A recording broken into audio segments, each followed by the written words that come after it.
Shalom, shalom. First and foremost, we want to give all praise, honor, and glory to Yahweh, Bahashem, Yahushai, Bahashem, Rakadash. Double honors to the elders and apostles of Great Millstone. Peace and blessings to the elect. Lord willing, we be a part of that number. We're the brothers from the GMS branch Chicago. I'm with the elder Kapatazar. And I'm the brother Quadar from the GMS branch Chicago. And this lesson is going to be entitled Joab the Willful, Joab the willful general versus Benaiah the faithful soldier, or the faithful warrior. And I was just doing some meditating on the spirit, just reading the scriptures, man, really comparing, the general Joab, King David's nephew, to Benaiah, one of another mighty man of King David, of Yahweh Shemel Shah, who served in David's army. All right. And just comparing and contrasting their character. Okay. And, ChatGPT gave me some good pointers, and really this lesson is for self-reflection and examination to make sure that you're not in that self-willed spirit like Joab was. I was going to read some of this real quick. Did you want? Go. This, it says, the difference between Joab and Benaiah in the Bible is interesting because both are elite warriors under King David, but they represent very different types of leadership and loyalty. Joab, the powerful but morally complicated general. Joab was David's nephew and the commander of David's army. 2 Samuel 8:16. He was extremely capable. He was a brilliant military strategist. He defeated he defeated David's kingdom in many battles. He was fiercely loyal to David's throne at times. But Joab often acted by his own judgment instead of God's or the king's commandment. He killed Abner after Abner had made peace with David, 2 Samuel, the 3rd chapter. He killed Amasa, another army commander, for political reasons, 2 Samuel, the 20th chapter. He arranged the death of Uriah the Hittite by following David's command, even though it was unrighteous, 2 Samuel, the 11th chapter. Near the end of David's life, he backed Adonijah instead of Solomon, 1 Kings, the 1st chapter. Joab had strength, courage, and loyalty, but he was also driven by revenge, ambition, and political calculation. Now, in comparison to Benaiah, it says the faithful warrior. Benaiah was also a mighty warrior and leader. He was over David's special group of warriors, the Cherethites and the Pelethites, 2 Samuel 8:18. His reputation, he killed 2 powerful warriors of Moab. He killed a lion in a pit during a snowy day, 2 Samuel 23 and verse 20. He defeated a giant Egyptian warrior, 2 Samuel 23 and verse 21. But the key difference, Benaiah's greatness was connected with faithfulness and obedience. When David was dying, Benaiah supported Solomon's rightful kingship. 1 Kings, the 1st chapter. Because of that loyalty, Solomon later made him commander of the army in place of Joab. 1 Kings 2:35. So it shows you like similar comparisons right here, between Benaiah and Joab. And this is the funny part right here, because I'll read it, because it shows you the role, strength, style, main flaw, and virtue. It says, for Joab, commander of David's army, military genius, tactical, political, sometimes ruthless, did what he thought was necessary and executed under Solomon. And for Benaiah, it says, commander of David's bodyguard / mighty men, elite warrior, courageous, disciplined, obedient, did what was commanded, promoted under Solomon. So doing what's commanded for Yahweh Shemel Shai leads to that growth, leads to that promotion. It says, a way to summarize it, this is the last part. It says, Joab was a warrior who had power but struggled with submission. Benaiah was a warrior who had power and remained faithful. Okay? So we can't be uplifted like Saul did. We can't be willful, man, trying to do our own thing. Okay? So that was the point of the lesson, the point of me bringing out this article. We're going to get to these scriptures, man. You had one, Elder? Yeah, I did. Go ahead. Okay. I wanted to grab this 1 Samuel 15 and verse 22. Let's lock in.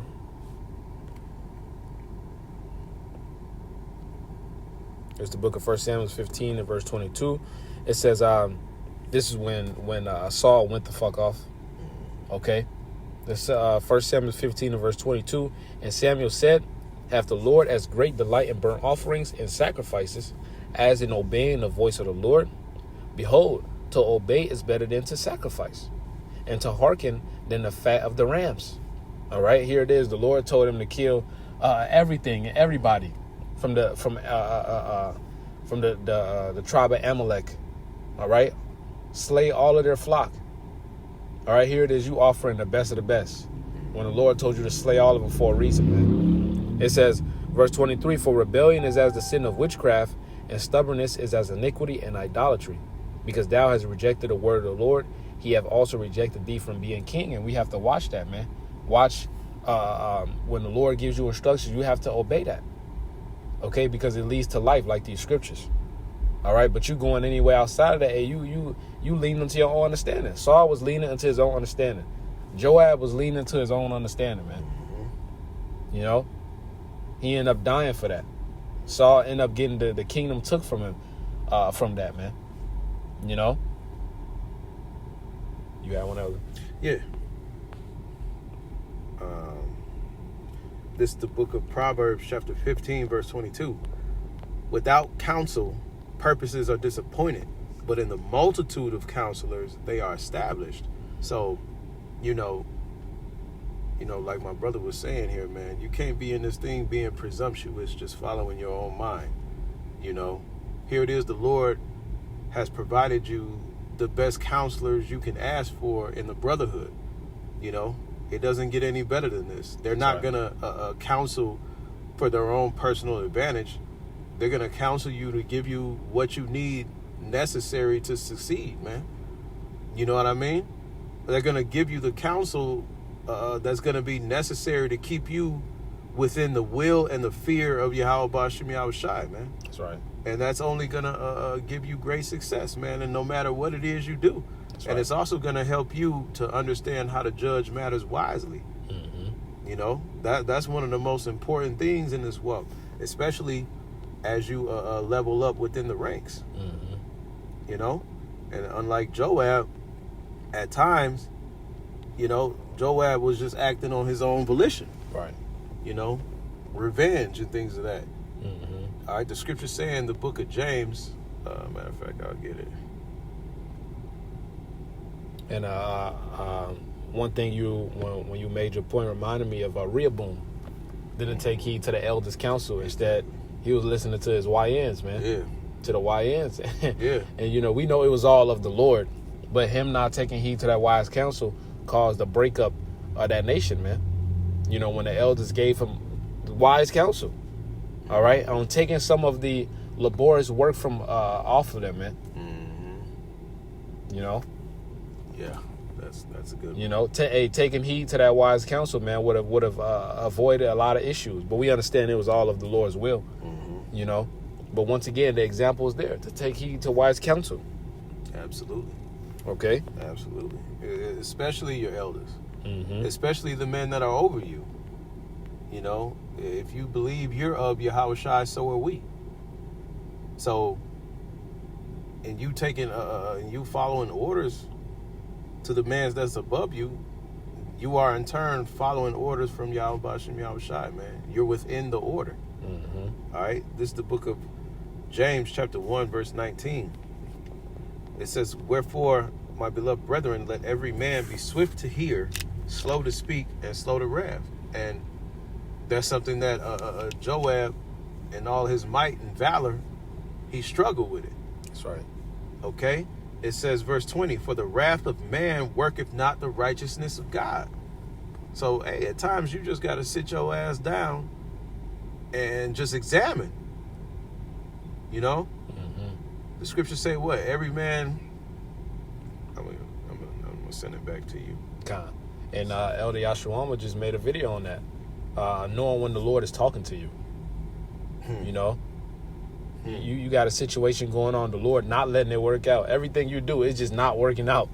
The Lord is trying to tell you something, man. Mm-hmm. You know, you trying to force it and just get more messed up.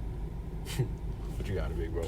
This is the book of Proverbs, chapter 18, verse 17. He that is first in his own cause seemeth just, but his neighbor cometh and searcheth him. God. You know, so, you know, every man, they believe they're right in their own eyes. But hey, you don't do nothing without advice. The scriptures say, take heed to counsel, then make war. That's right. You can't just be acting on your own emotions, acting on your own volition, or how you feel. You're going to jeopardize not only your life, but others that are around you and that are following your orders. That's right. So that's mighty. But you got it, bro. This is the book of Colossians 3 and verse 22. It says, servants, obey in all things your masters according to the flesh, not with eye service as men pleasers, but in singleness of heart, fearing Yahweh. And I wanted to grab that word for singleness. 1 second. Grab it in the blue letter.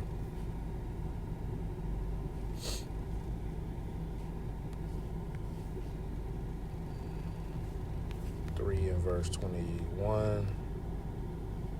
All right, because ultimately it goes into sincerity.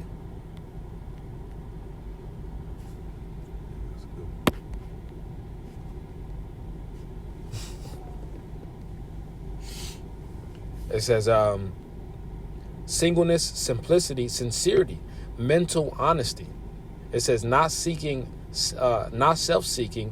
openness of heart, manifesting itself by generosity. Okay? The virtue of one who is free from pretense and hypocrisy. Okay? So I'm going to go back. It says, servants, obey in all things your masters according to the flesh, not with eye service as men pleasers, but in singleness of heart, fearing Yahweh. So in sincerity. Okay? It says, and whatsoever ye do, do it heartily as to the Lord and not unto men. So this is for ultimately Yahweh Shema Shai, man. All right? And if you believe the men around you are men of the Lord, and this man is set up from the Lord, to look after your soul, as the scripture says. You rebelling like Joab is only going to be to your detriment, because he ended up dying. He ended up getting put to death.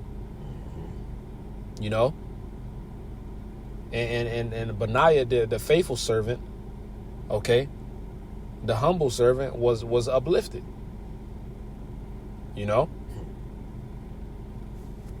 I wanted to grab another one. This 1 Corinthians 14. I got two in there. Yeah. 1 Corinthians 14 and I'll start at verse 33 first, then I'll skip down. It says, for Yahweh is not the author of confusion, but of peace, as in all churches of the saints.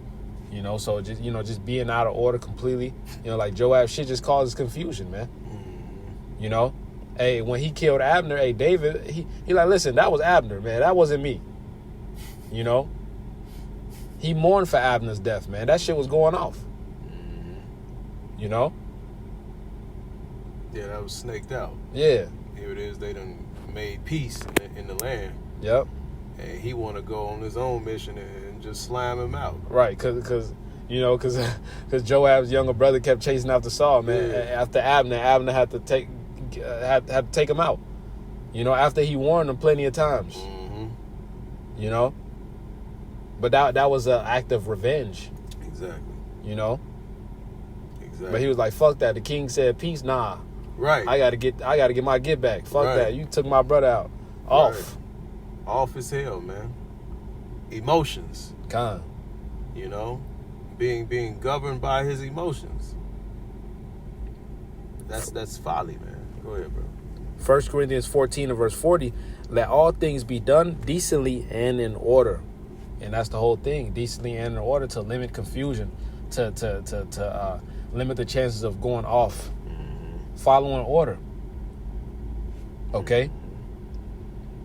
And we hope the point of the lesson is being received, man, because Joab, he was going off, man. And it was the spirit that the Lord had us compare it, because ultimately Benaiah was meek.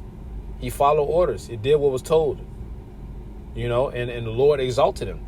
Okay. It's going to say promotion is from on high. That's right. Not that we're doing it for one, but if the Lord see that you're apt to govern his flock, apt to govern his flock, man, he's going to put you in those positions. Yeah. Yahweh Shai's sheep is hungry. Yeah. Okay? So we got to really examine our spirits and know when the Lord is speaking to us, and really examine if you're in that spirit. Did you have another one else? Yeah, unless you're done with that. Yeah, I was done with that. Okay. Yeah.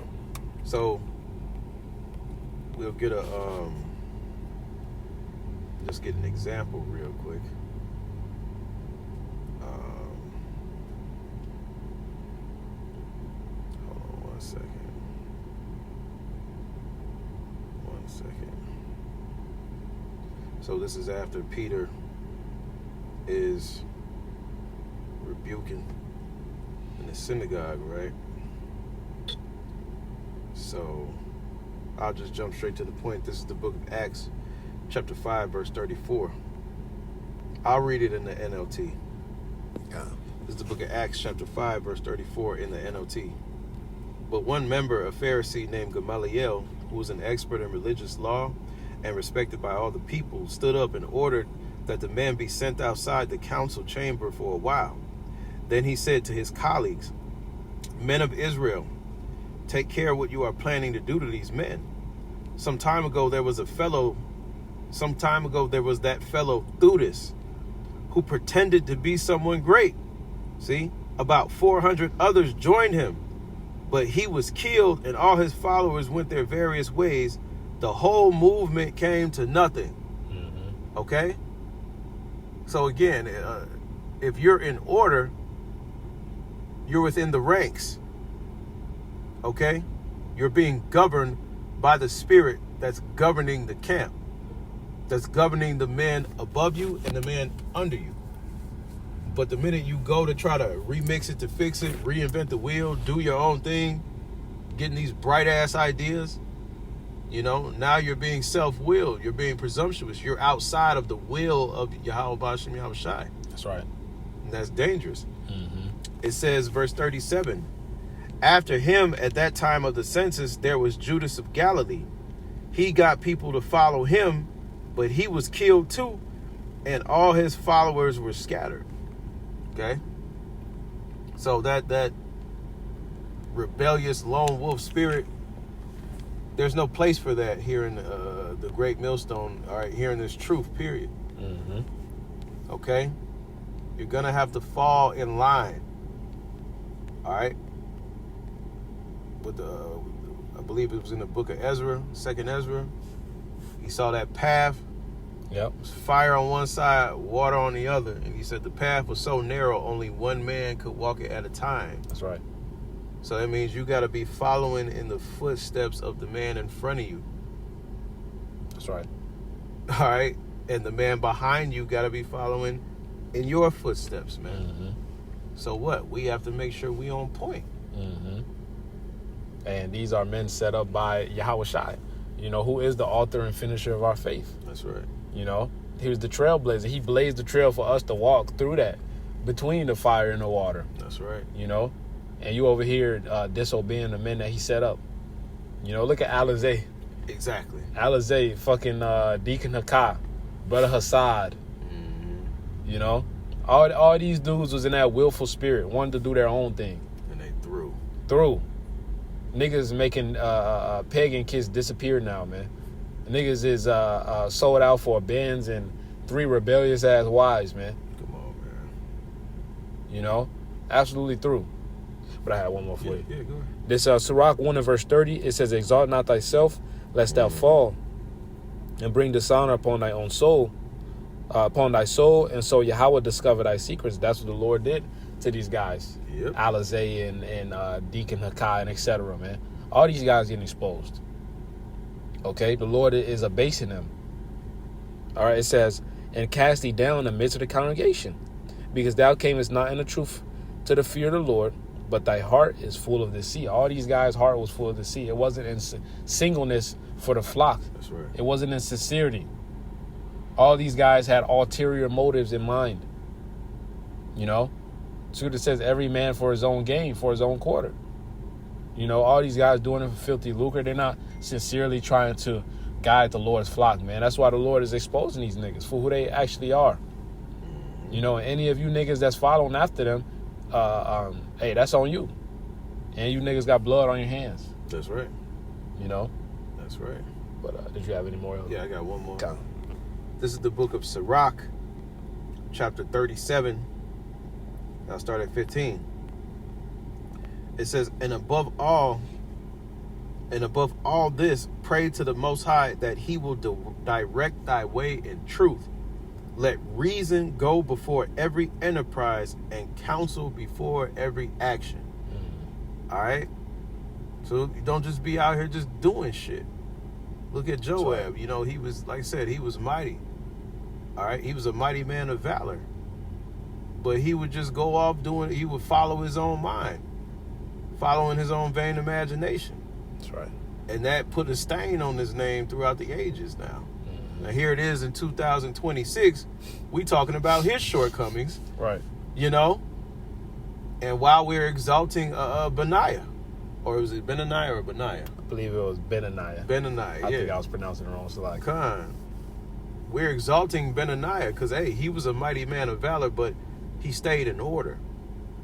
He didn't let his personal feelings sidetrack him from the mission. He didn't let his emotions, he wasn't governed by his emotions, man. That's right. That shit will deter you and cloud your judgment. And now he's being exalted as a man that was in order and got promoted. Okay. You see? So we have to take on the same mindset as Benaiah, man. That's all right. Soldiers for Yahweh Shai, man. But you got it. That was all I had. That's all I had, bro. Hey, Lord willing, this lesson was edifying. We want to give all praise, honor, and glory to Yahweh, Bahashem, Yahweh Shai, Bahashem, Makakodash. Double honors to the elders and apostles of Great Millstone. Peace and blessings to those for elect. Lord willing, we be a part of that number. That's right. Shalom, Kwame Sharala, and a Baba Ball. Baba Ball.